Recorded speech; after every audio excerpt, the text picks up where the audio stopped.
अस्सलाम वालेकुम जी।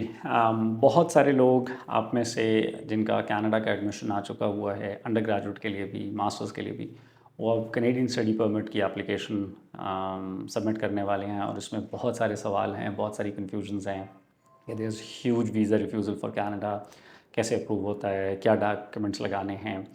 आज की वीडियो में हम क्विकली इसके बारे में बात करेंगे ताकि वो लोग जिनका एडमिशन आ गया है कनाडा से या आने वाला है वो अपनी स्टडी परमिट की एप्लीकेशन के ऊपर सक्सेसफुल हो सकें। Stay tuned. Are you ready to explore opportunities that await you overseas? We provide guidance on selecting the right program, university, and location, tailored for your professional goals and career. To achieve your overseas goals and aspirations, go global with Shady Global. Welcome back. मेरा नाम है हसन शारिक और मैं एक educational consultant हूँ और उसके साथ साथ I am a regulated Canadian immigration consultant with my company, the immigration firm running in Canada, and the educational counseling company having its offices in Lahore, Dubai and Toronto. जैसा कि मैंने introduction में बताया था कि आज की वीडियो में हम थोड़ा सा डिस्कस करेंगे एजुकेशनल काउंसलिंग के बजाय थोड़ा सा वीज़ा के बारे में और वो स्पेसिफिकली कनाडा के वीज़ा के बारे में।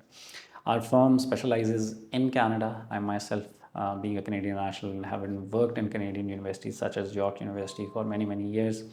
हम कनाडा की एडमिशन प्रोसेसिंग बहुत एक्सटेंसिवली करते हैं और उसकी एक वजह यह है कि कनाडा के अंदर most of the universities are public universities और ख़ास तौर पे मास्टर्स के लेवल के ऊपर कनाडा का admission process is not very straight forward. तो आपको बहुत टाइमलाइंस, डेडलाइंस और प्रोसीजरल एलिमेंट्स उनका बहुत ख्याल रखना पड़ता है। और इसी वजह से चूँकि हम काफ़ी बड़ा नंबर कनेडियन एडमिशन्स का करते हैं तो हम कनेडियन स्टडी परमिट्स के ऊपर भी काम करते हैं और जैसा मैंने बताया हमारी जो इमिग्रेशन कंसल्टिंग फर्म है वो स्पेसिफिकली कनेडियन स्टडी परमिट्स को डील करती है। अच्छा, अब हम पाकिस्तानी कॉन्टेक्स्ट में जब बात कर रहे हैं तो कीप इन माइंड पाकिस्तान से कनाडा का study visa refusal has always been high. फिर भी पिछले कई सालों से हर साल 4,000 से 6,000 पाकिस्तानी स्टूडेंट्स का कनेडियन स्टडी वीज़ा ग्रांट होता है। तो दैट मीन्स कि ऐसा नहीं है कि वीज़ा मिलता नहीं है, there is a good number जिनको मिलता है।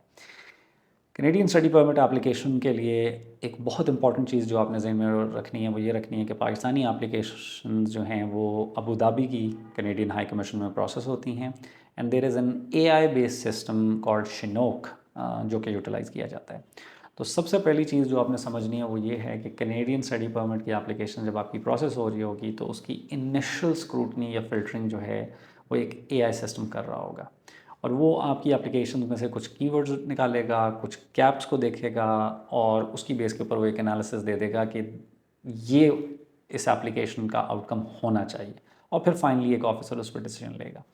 तो आप जो एक बहुत बड़ा पलंदा डॉक्यूमेंट्स का अपलोड करते हैं वो कई दफ़ा in that detail human eye उसको रीड नहीं करती। Now this is where it is very important कि आपकी एप्लीकेशन सबमिशन के अंदर supporting documents and covering letters should emphasize on certain facts and should address certain questions and queries that Canadian visa officers have in mind. ये क्या है? Number one, आपका purpose of applying to Canada. अब इसके दो context हैं। इसका एक कॉन्टेक्स्ट ये है कि आपने कनाडा ही क्यों अप्लाई किया, और भी मुल्क थे। सबसे पहले आपका अपना मुल्क था, पाकिस्तान है, आप ये पर्टिकुलर पढ़ाई पाकिस्तान में क्यों नहीं करना चाह रहे, इसको एड्रेस करना बहुत ज़रूरी है। उसके साथ आप ये पढ़ाई किसी और फॉरेन कंट्री में क्यों नहीं करना चाह रहे, ये एड्रेस करना बहुत ज़रूरी है so that it clearly shows कि कनाडा का डिसीजन आपका एक इन्फॉर्म्ड वेल रिसर्च डिसीजन है और ये आपके स्टडी प्लान में या SOP या कवर लेटर ये उसके अंदर ये चीज़ें जाएंगी। अच्छा, इसके साथ बहुत इम्पॉर्टेंट है कि आपकी कंसिस्टेंसी ऑफ एकेडमिक प्रोग्रेशन।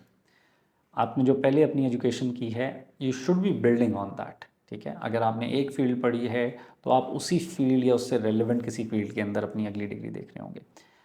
अगर उसमें कोई बहुत मेजर डिफरेंस आता है तो you need to explain it. अब बहुत सारे लोग जिन्होंने से साइंसेस की डिग्री की है या इंजीनियरिंग की डिग्रीज़ की हैं और बहुत साल से काम कर रहे हैं और अब वो MBA के लिए अप्लाई कर रहे हैं तो they have to give a justification and it make sense.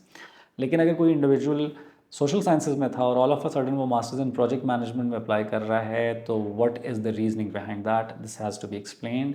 आपकी सीवी में हो सकता है कुछ एक्सपीरियंस लेटर ऐसा हो, लेकिन जब तक आप उसको जस्टिफाई नहीं करेंगे, likelihood is that the AI will get your application refused. इसके साथ अब आ जाएं वाई दैट पर्टिकुलर इंस्टीट्यूशन जिसमें आप अप्लाई कर रहे हैं। अगेन आपने रिसर्च में बताना है कि ये 2-3 कैनेडियन यूनिवर्सिटीज़ में आपने अप्लाई किया, आपका एडमिशन आया, ये यूनिवर्सिटी आप इसलिए पिक कर रहे हैं कि इसकी प्राइस पॉइंट अच्छा है, इसकी रैंकिंग अच्छी है, या कोर्स की रेलेवेंस अच्छी है। अनदर इम्पॉर्टेंट आस्पेक्ट इज़ कि आपका जो स्टडी प्लान है इट शुड क्लियरली शो कि आप अपनी पढ़ाई कंप्लीट करने के बाद लाइकली वापस अपने मुल्क आएंगे। तो आपकी एम्प्लॉयमेंट प्रॉस्पेक्ट्स, आपका प्रोफेशनल स्टैंडिंग, आपकी सैलरी एंड अर्निंग पोटेंशियल, वो किस तरीके ये डिग्री करने से बेहतर होगी। See if you going to university जहाँ पे आप 20,000 कैनेडियन डॉलर्स पर ईयर इन्वेस्ट करेंगे फॉर नेक्स्ट 2 ईयर्स, $40,000 तो आपकी ट्यूशन फ़ी हो गई, लिविंग कॉस्ट उसके अलावा है। How are you going to have a return on investment because of doing this degree? ये बहुत इंपॉर्टेंट है और इसको बड़ा ऑब्जेक्टिवली एविडेंस बेस्ड एड्रेस करना होता है। इसके साथ साथ कैनेडियन स्टडी परमिट एप्लीकेशन के अंदर ऑफिसर हमेशा आपकी economic ties with your home country को देख रहा है कि अगर आपके नाम कोई एसेट्स हैं या पॉसिबिलिटी ऑफ इनहेरिटेड एसेट्स हैं, आपने वो पुट अप करने हैं। आपकी फैमिली टाइज को देख रहा है, उसको सॉफ्टली टच करना बहुत ज़रूरी है, उसमें कल्चरल कॉन्टेक्स्ट भी डालना बहुत ज़रूरी है। और इसके साथ साथ ऑफिसर ये भी देख रहा है कि आपका वो जो पर्टिकुलर प्रोग्राम है जिसके लिए आप जा रहे हैं, उसकी सूटेबिलिटी कनाडा के अंदर क्या है।